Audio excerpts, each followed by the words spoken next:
اللہ الرحمن الرحیم۔ AR official YouTube channel سے آپ سے مخاطب ہونے جا رہا ہوں، آپ کا بھائی آپ کے ساتھ عبدالرؤف ناصر۔ ناظرین، آج آپ کے سامنے میں جو موضوع جس بات کی جسارت کرنے جا رہا ہوں، اللہ پاک سے دعا گو ہوں کہ اللہ رب العزت حق سچ کہنے کی، اس پر عمل مجھے بھی اور آپ کو عمل کرنے کی توفیق عطا فرمائے۔ تو معزز صارفین، خوبصورتی کے حوالے سے گفتگو کرنے کی جسارت کر رہا ہوں۔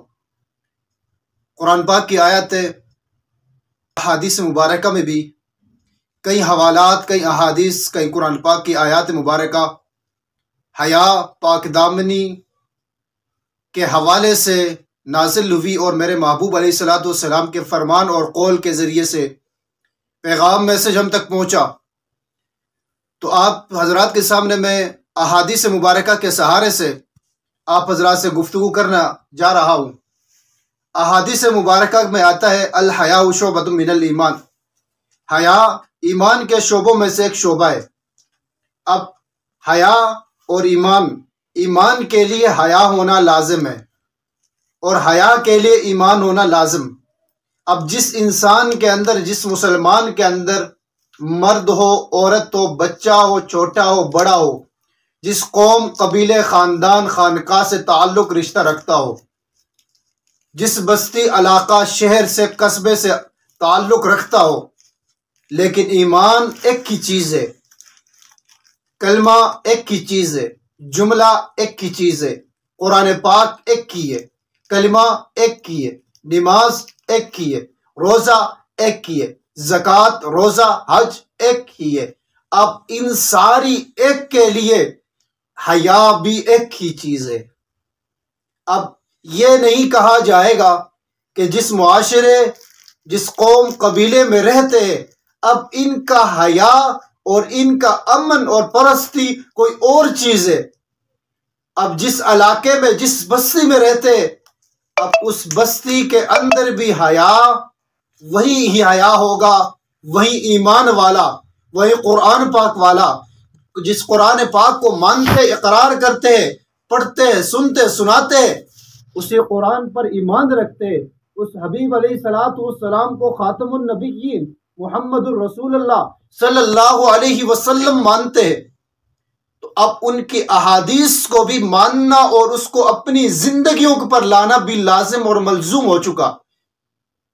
اب ہم اگر یہ سوچ لے کہ ہم فلاں جگہ پر، فلاں قصبے پر، فلاں علاقہ، فلاں جگہ پر رہتے ہیں، ایمان تو ایک ہی ہے، قرآن پاک، سنت، احادیث مبارکہ ایک ہی ہے، لیکن حیا کے دامن کو جب دیکھتے ہیں، حیا کا دامن، حیا کی لکیر، حیا کی لین، حیا کا لشکر، حیا کی چیز، حیا کی بات، حیا کا جملہ کہیں اور جا رہا ہوتا۔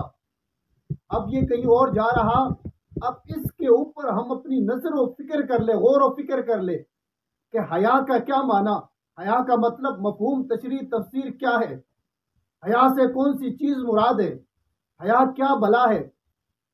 کیا حیا کا مطلب یہ، کیا بے حیائی کا مطلب یہ کہ ہم مارچ کریں، ہم بے حیائی پھیلائیں، فحاشی کو پھیلائیں، فحاشی کو پرموٹ کریں؟ یہ کون سا حیا ہے؟ یہ کون سا حیا کہ میرا جسم میری مرضی کے نام سے ایسے لٹریچر، ایسے پمفلیٹ پیش کیے جائے جو میرے قوم کی بچی، جو ہوا کی بیٹی کو بے حیا کرنے کے لیے ہر قسم کی کوشش کی جا رہی ہے، بے حیائی کو پھیلانے کے لیے، بے حیائی کو پرموٹ کرنے کے لیے ہر ایسی چیز کا انتخاب کیا جاتا، ہر ایسی چیز کو بچے کے منہ پہ، ہماری نوجوان بچی کے منہ پہ لالی پاپ دے کر ایک ٹرافی کی صورت میں اس کو پیش کیا جاتا ہے، اس کو ایسی چیز سے کے ذریعے سے اس کا ذہن و دماغ اسلام اور امن پسندی سے نکال کر کسی غیر چیز کی طرف انتخاب کیا جاتا ہے، کسی غیر چیز کی طرف لے کے جایا جا رہا ہے۔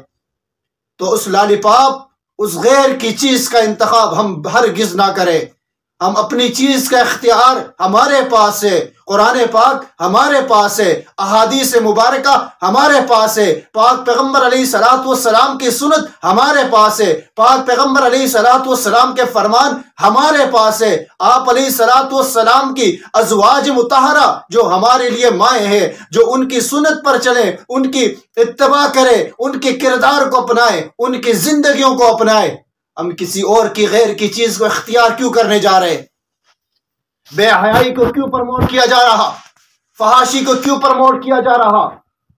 کسی ایک دن کو خاص کر کے والد mom day, father day, happy day, یہ کون سے دن اختیار کیا جا رہا ہے؟ ایک دن کے لیے کیا خاص کیے گئے تھے؟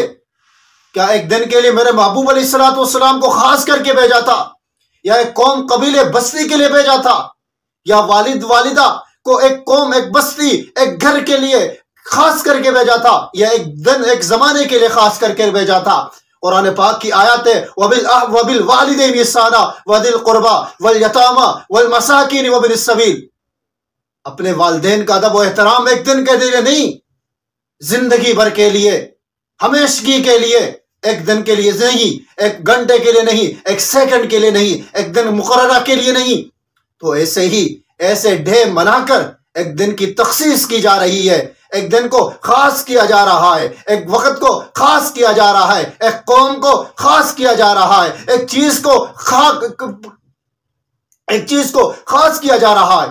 اس چیز کو، جس چیز کو خاص کیا جا رہا ہے، اس چیز پر نظر ثانی کرے۔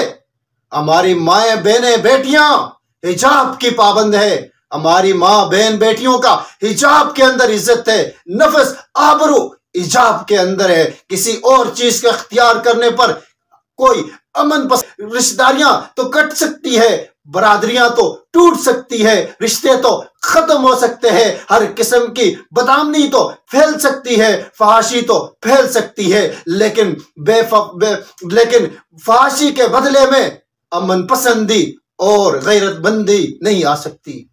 تو اللہ رب العزت ہمیں اپنے پیارے آقا علیہ الصلوۃ والسلام کی ہر وہ چیز، ہمارے اجسام، ہمارے گھروں، ہماری برادریوں، ہمارے تعلق رکھنے والے رشتہ دار، قوم، قبیلے، بستے